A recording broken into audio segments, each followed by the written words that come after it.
Amandla. Good morning. Molweni. Assalamu alaikum. Goeiemorgen. Rashida and I have just traveled about 32 hours from the United States via Doha to Cape Town. It was not our choice to come home, but we come home with no regrets.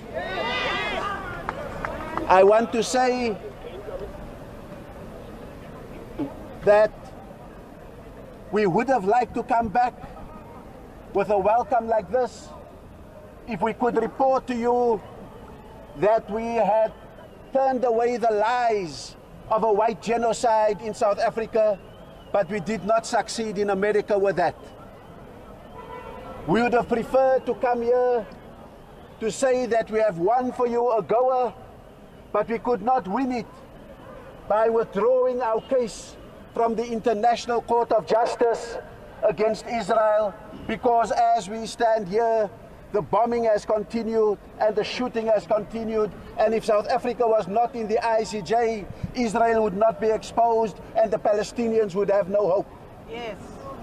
We would have preferred to come here and say that we have won for you trade deals and that we have been able to secure for us trade deals, but we could not do so by allowing the US to choose who must be our friends and who must be our enemies. So we don't come here to say that we are anti-American or that we have no need for America or that we don't have ties with America. We come here even after being declared persona non grata. Yes. We still come here and say we must rebuild and we must reset the relationship with America, because our relationship with America over 50 years has not always been with the White House. It has sometimes been with Congress, and it has always been with the people of the United States of America. When the White House and Congress declared us as terrorists, it was the dock workers in San Francisco that refused to touch South African goods.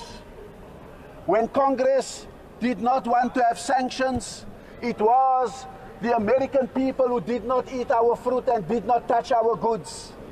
And so we have this relationship that we must reset and we must rebuild. And we must hope that President Cyril Ramaphosa will be able to pick up where we left off. But we cannot have a simplistic idea that while we say there must be an ambassador, that you must put a white ambassador for a white president in the United States.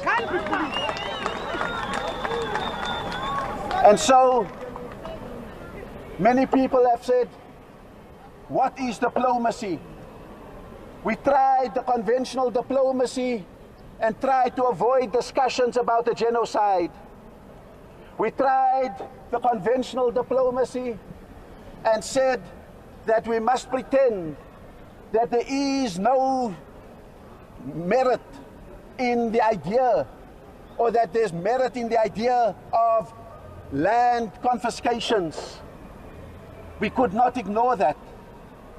And so we had to go to what is the diplomacy of Ubuntu, the diplomacy of mutual interdependence, that I am because you are.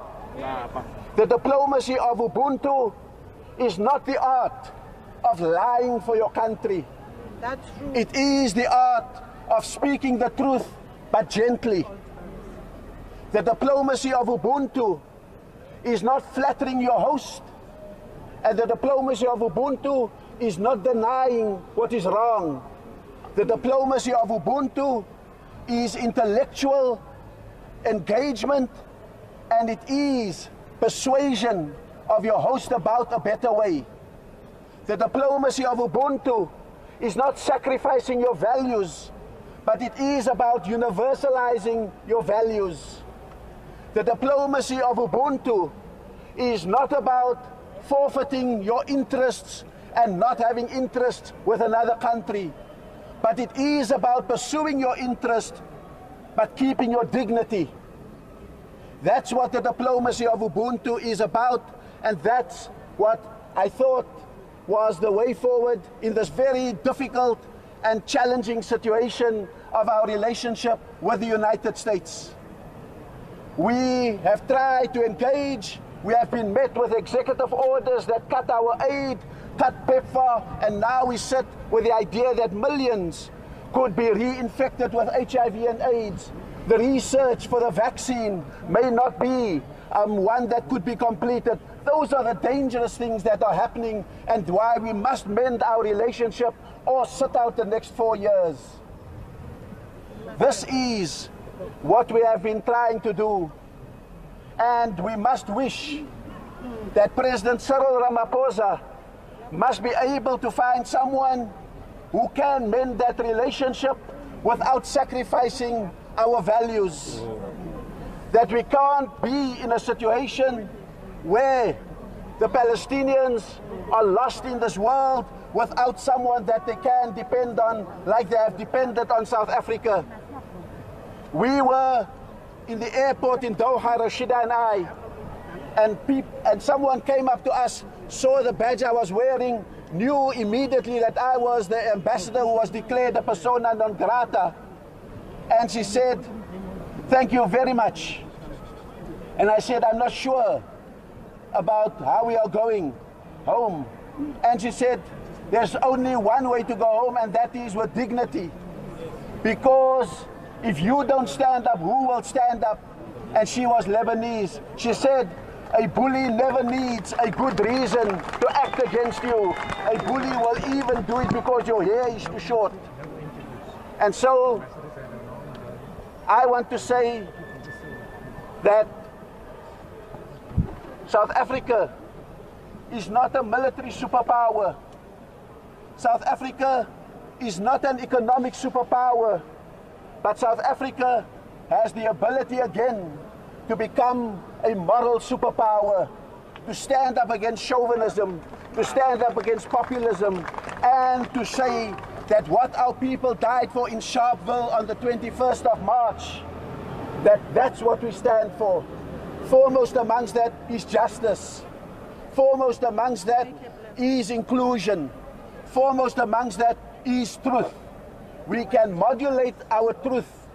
We can have a megaphone that is loud, or we can have a megaphone that is soft, but we will never stop speaking the truth.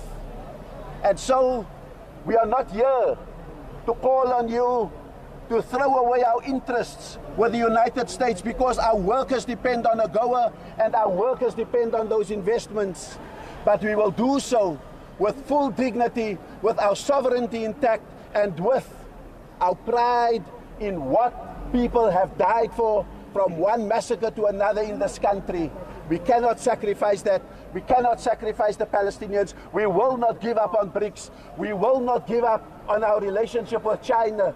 But we will also not give up with our relationship with the United States.